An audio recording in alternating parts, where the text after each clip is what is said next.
Police ने इस नौजवान को पकड़ा और अदालत के सामने पेश कर दिया। अदालत ने सारा मामला सुना और इसको सजाए मौत सुना दी कि बाहर बाजार में इसका सर कलम किया जाएगा।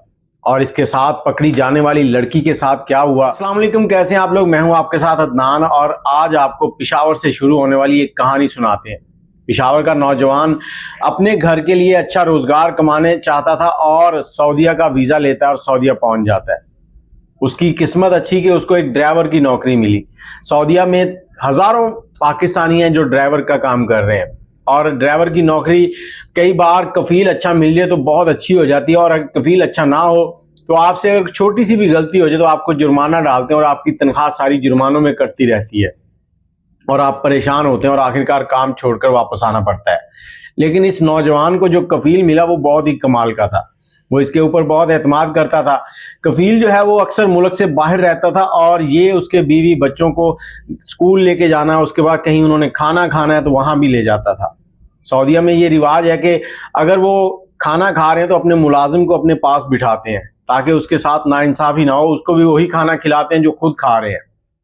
ये नौजवान पेशावर का रहने वाला था, खूबसूरत था और कफील की जो बेटी थी वो भी जवान थी। उसको ये पसंद आ गया।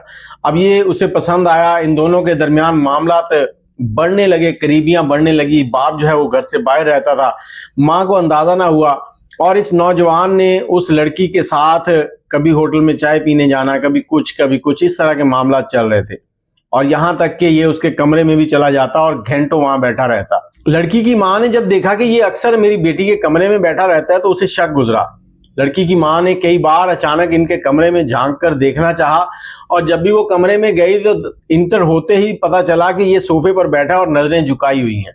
अब उसने कहा चलें कोई मसला नहीं है, लेकिन उसका शक जो है वो खत्म नहीं हुआ था। इन दोनों के दरमियान नजदीकियां इतनी बढ़ती जा रही थी कि इन्होंने हर हद पार कर दी थी। जो गुनाह ये करते वो सब के सब बढ़ते जा रहे थे। हर रोज एक नया चैप्टर खुल रहा था। कफील की बेटी और ये जो है ये दोनों आपस में एक जान होते जा रहे थे। कफील की बेटी इसे कहती कि हम शादी कर लेते हैं। ये नौजवान जानता था कि ये सऊदीया की एक रईस फैमिली है, इसकी और इस लड़की की शादी नहीं हो सकती। तो इसने लड़की से कहा कि हमारी दोस्ती तक तो ठीक है, अगर तुम कहो कि हमारी शादी हो जाए तो ये नामुमकिन लगता है और इसलिए इसकी कोशिश भी ना करना, ये ना हो कि मेरे लिए मुश्किलात खड़ी हो जाएं। लड़की ने कहा ठीक है। एक रात ये नौजवान रात की तारीकी में अपने नफ्स के हाथों मजबूर हुआ और उस लड़की के कमरे की तरफ चला गया। इसी वक्त लड़की की जो वालिदा है वो पानी पीने के लिए उठी थी। उसे शक गुजरा तो उसने क्या किया कि थोड़ा इंतजार किया। इंतजार करने के बाद इसका पीछा किया और जब कमरे में गई तो अजीब सी इन दोनों की बातें सुनने को मिली। उसने दूसरी चाबी से दरवाजा खोला और जैसी कमरे में दाखिल हुई इन दोनों को ऐसी हालत में पाया कि जो बिल्कुल गैर मुनासिब थी।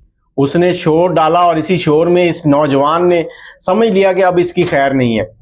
इस नौजवान ने वहां से कपड़े पहने और पहनकर जल्दी से वहां से फरार हो गया। ये जद्दा में रहती थी फैमिली, ये जद्दा से मक्का की तरफ चल पड़ा।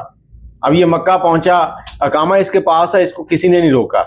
मक्का पहुंचा, उधर लड़की जो है उसने अपने शौहर को बुलाया। शौहर को बुलाने के बाद उसने शौहर को सारे मामला बताए। शौहर उसका दूसरे मुल्क में था, अगले ही दिन आ गया। शौहर ने जाकर पुलिस में FIR दर्ज करवाई और उन्हें बताया कि ये लड़की है और ये लड़का है, ये दोनों इस तरह से इन मामलात में पकड़े गए हैं तो इनके खिलाफ कार्रवाई की जाए। पुलिस ने फौरी तौर पर लड़की को हिरासत में लिया और जेल ले गई।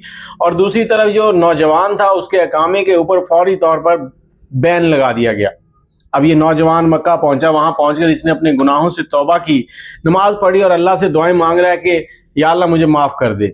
लेकिन जिस गुनाह में ये पड़ चुका था, जो इसने सरजद किया था, जिसकी लज्जत से ये बड़ा खुद को फख्र से कहता था कि मैं ये काम कर रहा हूँ, मैं ये काम कर रहा हूँ, क्योंकि सऊदी कफील जो है उसकी बेटी इसको लाखों रियाल दे रही थी घर भेजने के लिए कि तुम अपने घर वालों को खुश रखो, उनको पैसा भेजो, हर चीज भेजो। लेकिन इनका इंजाम क्या होना था वो इसको पता ही नहीं था। अब इसने जब ये सारे काम कर लिए, मक्का से इसने प्लान बनाया कि किसी एजेंट के जरिए किसी दूसरे मुल्क में जाएगा और वहां से छुप कर ये पाकिस्तान चला जाएगा। अब ये वहां से नमाज पढ़ के बाहर निकला जा रहा था तो शुरता जो है उसने इसको बुलाया। बुलाकर उसने इसका एक जो कार्ड है वो इससे मांगा, अकामा जो था। अकामा मांगने के बाद उसने उसको अपने मोबाइल के ऐप के अंदर सर्च किया तो पता चला कि इसके ऊपर तो FIR है, یہ تو پولیس کو مطلوب ہے. تو فوری طور پر ایکشن ہوا اور اس کو گرفتار کر لیا گیا. اس کو لایا گیا جدہ لا کر قاضی کے سامنے پیش کیا گیا. اور اس کے بعد جو قاضی نے ساری چیزیں سنی, اس نے سب کچھ اس کو بتایا کہ اس طرح سے میں بہک گیا تھا, یہ معاملات ہوئے. اور اس کا اور اس لڑکی کا 2 سال سے چکر چل رہا تھا. سب سر پکڑ کے بیٹھ گئے کہ جس گھر میں اس نے کھایا اسی گھر میں کام خراب کیا. اب قاضی نے ساری چیزیں سننے کے بعد اس کو سزا سنائی کہ اس کا سڑک کے اوپر سر قلم کیا جائے گا. جمعے کا دن رکھ دیا گیا اور جمعے کے دن پھر لوگ وہاں پر جمع ہو گئے اور اس کا سر جو ہے وہ قلم کر دیا گیا.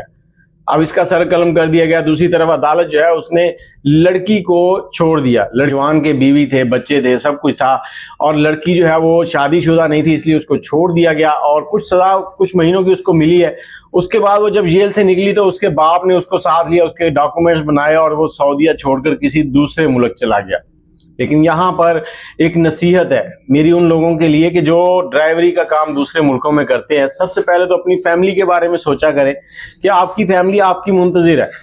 اور جو اس طرح کے کام کرتا ہے, چوری ڈاکہ یا کسی کا مال لوٹنا یا اس طرح کے کوئی بھی غلط کام کرتا ہے, وہ سب سے پہلے تو اپنا نام خراب کرتا ہے, اس کے ساتھ اپنے ملک کا نام خراب کرتا ہے, اور اس کے بعد اپنے بیوی بچوں کے لیے مشکلات پیدا کرتا ہے, کیونکہ اس کے جاننے والے وہاں کوئی نہ کوئی تو کام کر رہا ہوتا ہے. جب اس طرح کا معاملہ ہوتا ہے تو فوری طور پر اس کے گھر پر اطلاع پہنچ جاتی ہے کہ آپ کے بندے نے یہ کام کر دیا ہے, جس کی وجہ سے اس کے ساتھ یہ سلوک ہو گیا.